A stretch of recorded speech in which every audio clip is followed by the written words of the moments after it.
NASA's impressive array of Earth-observing satellites are being used to both inform the science of invasion biology and support land management actions to reduce the negative impact of harmful infestations.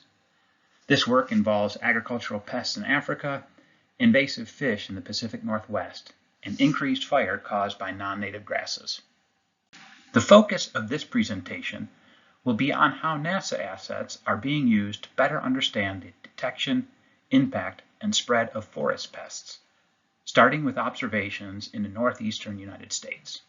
Non-native forest pests can disrupt ecosystem function, increase fire risk, and cause significant economic harm. This presentation will highlight a range of sensors, techniques, and modeling applied to forest pests, starting with near-surface remote sensing from tower-based phenocams, passive remote sensing from operational satellites, new information from LiDAR, and modeling at the national scale. Phenology, or the timing of vegetation activity, is a powerful tool to observe invasive species. Phenological cameras, or phenocams, are mounted cameras that use digital repeat photography methods to stack images taken from every 15 minutes to once a day. Through stacking all of these images and drawing regions of interest, we can track the greenness of plants, and we can observe changes in that greenness due to invasive species. Here we see an example of how phenocams can observe invasive species events. In 2018, gypsy moths attacked a forest and caused a massive defoliation, which we can quantify through the greenness curve generated from phenocam, compared to a normal curve in 2019. Forest pest impacts and forests susceptible to those pests can be mapped from multispectral and hyperspectral imagery, as seen in the next two examples from NASA-developed teams. First, a team based at Goddard Space Flight Center in summer of 2019 describes their methods mapping eastern hemlock stands vulnerable to Hemlock woolly Adelgid. Then, a team based at Colorado State University in spring of 2016 describes their techniques for mapping the impacts of spruce beetle in Gunnison National Forest.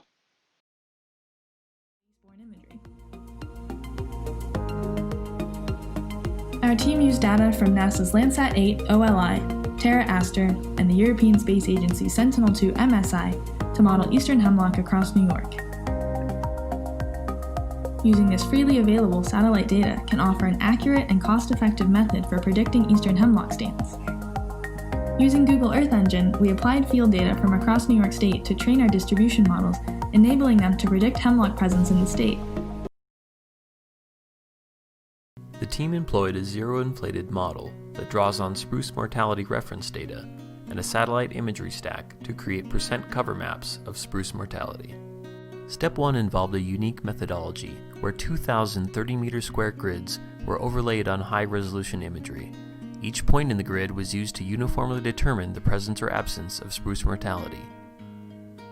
Topographic data and vegetation indices from Landsat 5 and 8 were downloaded from Earth Explorer and stacked into composite images. Spectral values were extracted from these images at each grid location. The zero-inflated model generated two outputs, a binary presence-absence map and a continuous map indicating percent mortality across the landscape. The Hemlock woolly Adelgid is an invasive insect that is spreading in the forests of the northeastern United States, driven by warmer winter temperatures associated with climate change. The Hemlock woolly Adelgid kills trees from the bottom up. Thinning of the lower and middle canopy then allows growth in the new understory that eventually replaces the hemlocks. Early detection of Hemlock woolly Adelgid is essential in preventing its spread. New LiDAR technologies can help monitor Hemlock woolly Adelgid infestations by penetrating the dense canopy. Ground-based and airborne LiDAR together can help build a complete picture as shown in this slide. This slide shows an image of a LiDAR point cloud of dying hemlock stems, live white pine, and a dense new understory, in this case constituted mostly by black birch. The color coding indicates height off of the ground. This animation shows a LiDAR point cloud created using multiple ground-based LiDAR scans stitched together and color-coded by height above ground. The Hemlock woolly adelgid damages trees from the ground up, leaving a brighter, more open understory. These LiDAR scans were taken at Harvard Forest, where long-term experiments are simulating post-hemlock forest dynamics. In this animation, the understory has been colored by height, while the hemlock and pines are displayed in white. Ground-based and airborne LiDAR can help us track the changing forest structure. Damage from various insect pests can be inferred from changes to the forest structure. Emerald ash borer is another invasive pest currently threatening the existence of ash trees throughout North America. This beetle kills trees by feeding underneath their bark, eventually preventing any nutrient or water transport. An experimental plot has been established at Harvard Forest, where the beetle is expected to arrive in the near future. LiDAR scans will track the progress of the infestation and help us better understand the structural impacts and detectability of this pest. Airborne and spaceborne LiDAR scanners can complement the ground-based measurements shown previously.